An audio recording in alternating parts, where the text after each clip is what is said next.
Pada part sebelumnya, Muam, pemimpin sekte Kinceng berkata, mungkin badai akan segera datang. Beberapa waktu berlalu, berbicara dengan biarawan sekte Emei. Dia berkata, karena dunia sudah berubah, sekte Emei memutuskan untuk melangkah ke dunia baru. Mendengar itu, Bokchun bertanya, apakah Anda kebetulan mendengar ucapan pengkhianat itu?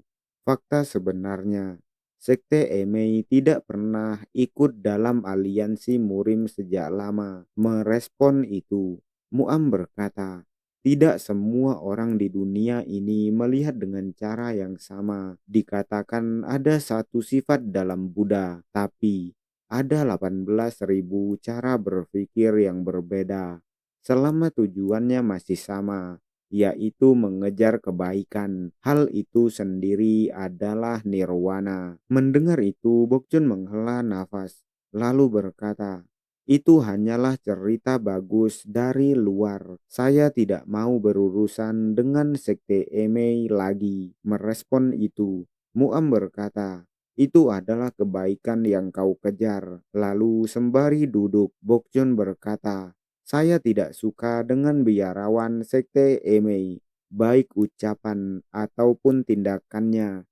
Itu bukanlah hal yang bisa kuabaikan. Jika ada badai di waktu yang dekat, waktunya Anda membuat keputusan sebelum kesempatan untuk menyesal menghilang. Mendengar itu, Muam hanya terdiam. Lalu di tempat lain, masih di sekte Kinceng, suara seseorang terdengar berkata, saya ingin meminta sesuatu. Itu adalah Jagangjin yang berdiri di depan Tangharan. Dia berkata, Mangrio, apa hubunganmu dengannya? Merespon Jagangjin tanpa mengangkat kepalanya. Tangharan berkata, dia sudah lama bekerja untuk Kelantang dan menyadari hal itu. Kakekku memberinya dukungan penuh. Dia memiliki plakat Hades sebagai utusan dan memegang kebijakan penuh untuk melakukan apapun yang dia inginkan.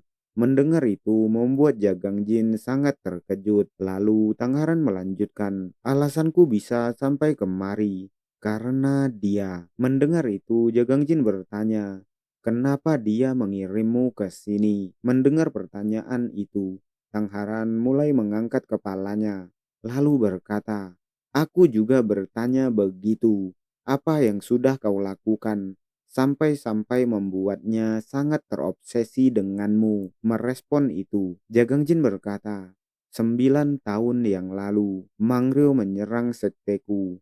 100 bunga lembah kesedihan dan membantai keluargaku dan juga klanku. Lalu dia menangkapku, satu-satunya orang yang berhasil bertahan dan menjadikanku bahan percobaan racun-racunnya. Sebagai balas dendam untuk melawan, aku membunuhnya. Aku kira dia mati, tapi dia masih hidup. Aku baru tahu soal itu beberapa bulan lalu saat di desa Nanji. Meskipun Mangrio adalah musuhku, dia berpikir akulah orang yang sudah mengambil segala hal darinya dan membenciku. Tapi aku akan membunuh Mangrio dengan tanganku sendiri lagi nanti. Karena aku bersumpah tidak akan membiarkan satupun musuh dari sekte obat bisa hidup. Mendengar itu, Tangharan melirik ke arah Jagangjin dalam diam. Lalu Jagangjin melanjutkan, lebih dari itu, aku pikir semua hal yang sudah Mangrio lakukan berada di luar keinginannya sendiri. Tapi kau bilang, Mangrio dan keluarga Tang bekerja sama. Apa yang dilakukan Mangrio di Klantang? Menjawab itu, Tangharan berkata, aku tidak bisa membocorkan rahasia keluarga Tang ke orang lain. Aku akan melindunginya sampai mati. Mendengar jawaban Tangharan membuat Jagangjin kesal. Jagangjin menepuk pohon tempat Tangharan bernaung dengan sangat keras. Hal itu membuat Tangharan sangat terkejut. Lalu Jagangjin mendekat ke arah Tangharan dan bertanya, apa yang dilakukan Mangrio dan Kelantang? Jagangjin yang terlihat sangat marah mengeluarkan kemarahannya di depan Tangharan, dan dia melanjutkan, "Katakan padaku." Melihat Jagangjin yang sangat marah, membuat Tangharan menjadi pucat, tapi Tangharan masih mencoba diam. Lalu Tangharan dengan suara gemetar berkata, "Mangrio, atas permintaan klan, dia menguji semua racun ke seluruh Jianggu. Racun produksi massal yang akan melawan semua orang." Mendengar itu, Jagangjin bergumam, apakah itu racun yang diminum Valiant Phoenix, Silent Dragon, dan gadis keadilan yang tidak tergoyahkan? Setelah menggumamkan hal itu, Jagangjin berkata, "Kelantang pasti sudah punya banyak racun. Kenapa harus melakukan hal itu?" Menjawab itu, Tangharan berkata, "Masalahnya terpisah. Kami mengumpulkan tanaman obat yang bisa merusak energi internal seseorang. Secara khusus, kami juga mengembangkan racun yang sulit ditahan oleh seniman bela diri." Merespon itu, Jagangjin bertanya, "Bagaimana mungkin?" Mendengar pertanyaan Jagangjin, dengan gemetar Tangharan berkata, "Itu adalah sesuatu yang aku juga tidak tahu." Tangharan terlihat menyesal, menggigit bibirnya, lalu melanjutkan, "Karena kakek tidak pernah mengatakan itu sebelumnya." Mendengar itu membuat Jagangjin terdiam.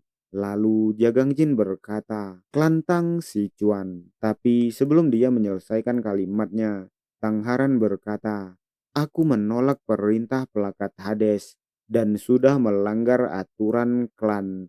Jadi, lebih baik aku mati sekarang. Tidak, kalau aku kembali ke Klantang, mungkin takdirku akan menderita. Itu lebih buruk dari kematian." Kau bilang tidak akan menerimaku. Kalau begitu, satu-satunya pilihanku yang tersisa hanyalah. Dia menjulurkan lidahnya setelah mengatakan hal itu. Melihat itu membuat Jagangjin sangat terkejut karena Tangharan mencoba bunuh diri di hadapannya. Lalu tiba-tiba percikan darah terlihat menyiprat ke udara. Lalu Jagangjin berkata, "Kelantang sangat mencurigakan. Itulah sebabnya aku tidak mempercayaimu." Jagangjin menghentikan Tangharan untuk membunuh dirinya sendiri dengan menyumpalkan jarinya ke gigi Tangharan, lalu berkata, "Jangan mati seperti ini di hadapanku." Menyadari Jagangjin mencoba menghentikannya bunuh diri dengan memasukkan tangannya ke mulutnya, Tangharan menepis tangan Jagangjin dengan kuat, lalu berteriak berkata, "Kalau kau tidak menerimaku, lebih baik aku mati." Tangan Tangharan gemetar. Lalu dengan suara gemetar dia berkata, "Aku tidak tahu kenapa mereka membuangku. Aku juga tidak tahu apa yang harus kulakukan nantinya. Aku sama sekali tidak tahu." Mendengar itu, sembari melihat tangannya yang penuh luka karena digigit oleh Tangharan, Jagangjin hanya diam. Lalu dia berkata, "Aku tidak tahu soal situasimu, tapi kalau ada sesuatu yang tidak kau mengerti, kau hanya perlu berjuang sampai kau bisa memahaminya. Kalau kau berani membunuh dirimu sendiri, bangkitlah dengan keberanian itu. Lanjutlah bertarung. Hanya kau satu-satunya orang yang bisa membuktikan kalau kau ada di jalan yang benar." Mendengar itu, Tangharan yang masih merungkuk mengeluarkan air matanya semakin deras. Sedangkan dari tempat yang jauh, ada orang yang melihat Jagangjin dan Tangharan. Itu adalah gadis bisu sebelumnya. Dia membawa makanan, tapi karena dia bisu, dia hanya diam tanpa kata. Lalu kita dipindahkan ke sebuah bangunan, tempat di mana gadis keadilan Yohwa berada. Dia sedang mengumpulkan energinya. Dengan banyak keringat, dia berkata, "Kau di sini, pejuang." Merespon itu, Jagangjin berkata, "Benar, aku kembali setelah berbicara pada Nonatang." Merespon itu, Yahwa berkata, "Kelihatannya kau mengetahui sesuatu." Menjawab Yahwa, Jagangjin berkata, Mereka mempelajari bagaimana cara memproduksi masal racun yang bisa membunuh semua orang. Mangryo membantu mengembangkan racun itu. Mungkin racun yang mengganggu tubuh Anda adalah hasil dari penelitian kelantang. Kelantang selalu mengembangkan racun. Itu bukan suatu yang mengejutkan. Itu yang awalnya kupikirkan. Tapi ada hal yang berlawanan dari tindakan mereka.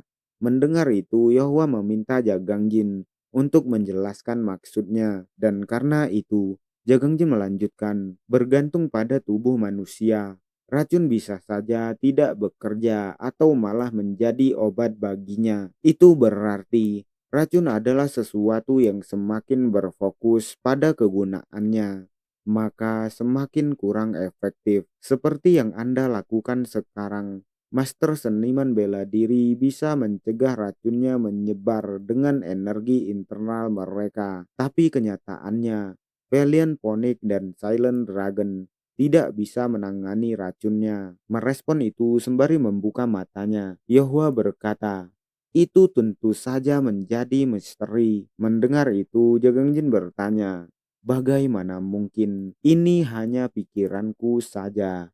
Menilai dari fakta kalau Nona Tang bicara soal obat-obatan, aku pikir ada hubungannya dengan pembantaian sekte obat di dataran tengah. Mendengar itu membuat Yahwa terkejut. Lalu Yahwa berkata, sekte obat, maksudmu apa yang sudah terjadi 10 tahun yang lalu? Merespon itu, Jagangjin membenarkan, lalu berkata, aku dengar dari pemimpin pion. Pertarungan itu terjadi antara sekte racun dan sekte obat di dataran tengah. Hanya sekte racun yang memenangkan perang dan Klantang memimpin sekte racun. Aku pikir Klantang mendapatkan buku transaksi sekte obat. Mendengar itu, Yahwa bertanya, buku transaksi, dan Jagangjin menjawab, kebanyakan obat yang dikumpulkan digunakan untuk bertransaksi dengan toko obat atau sekte setempat. Karena itu, di buku transaksi sekte obat ada rincian jenis obat yang bisa digunakan masing-masing sekte setempat. Mendengar itu, membuat Yahwa membelalakkan matanya. Dia terlihat sangat terkejut. Lalu Jagangjin melanjutkan, jika masing-masing sekte obat menggunakan obat, mereka akan menggunakan itu untuk hasil terbaik dengan teknik kultivasi internal mereka. Mendengar itu, Yehua yang masih membelalakkan matanya berkata, aku mengerti. Kamu tahu tipe obat-obatan yang dijual masing-masing ke sekte. Merespon itu, Jagangjin berkata, mereka akan mengetahui mana yang benar dan mana yang salah dari teknik kultivasi masing-masing sekte. Mendengar itu, Yehua menepuk jidatnya, lalu melanjutkan, bahkan jika seorang seniman seni bela diri, pada akhirnya mereka juga akan tunduk pada batasan teknik kultivasi internal mereka. Dan jika rincian itu diketahui, mereka bisa menjadi mangsa racun. Efek racun yang dimaksimalkan untuk menangani seniman bela diri lemah dan racun yang sudah disesuaikan untuk master bela diri tingkat tinggi. Apa yang coba dilakukan Kelantang? Apa akal busuk Kelantang dengan membuat racun-racun itu? Sedangkan di tempat lain, seorang pria terlihat dirantai. Dia berteriak dengan sangat kuat. Dia bertanya, siapa kau bajingan? Kenapa kau menculikku? Merespon itu, orang yang menangkap orang itu berkata, kapan terakhir kali dia minum obatnya? Menjawab itu, orang yang ada di samping orang itu menjawab, sekitar 2 jam yang lalu. Energi internalnya hampir sepenuhnya pulih. Mendengar itu, orang yang dirantai berteriak berkata, kau pikir kau bisa selamat setelah melakukan hal ini? Merespon itu, orang yang menangkapnya berkata, Mun Pyong, murid ketiga sekte Gunung Hua. Gurumu bernama Hamgen. Teknik yang baru saja kau pelajari. adalah fajar ungu mistik bulan. Mendengar itu, orang yang dirantai berteriak berkata, "Kau bajingan, kau tahu aku murid sekte Gunung Hua dan kau masih melakukan ini. Siapa kau sebenarnya?" Menjawab itu, pria yang menangkapnya berkata, "Fajar ungu mistik bulan adalah teknik kultivasi energi internal berdasarkan teknik fajar ungu. Aku dengar kalau seseorang bisa mempelajarinya, bahkan jika dia bukan pemimpin sekte. Apakah benar begitu?" Mendengar pertanyaan itu membuat pria yang dirantai terlihat sangat terkejut. Dia berkata, "Tunggu, kau. Aku pernah melihatmu sebelumnya." Dia membelalakkan matanya dan melanjutkan, "Tidak mungkin. Hades." Pria itu adalah Hades, kakek Tangharan.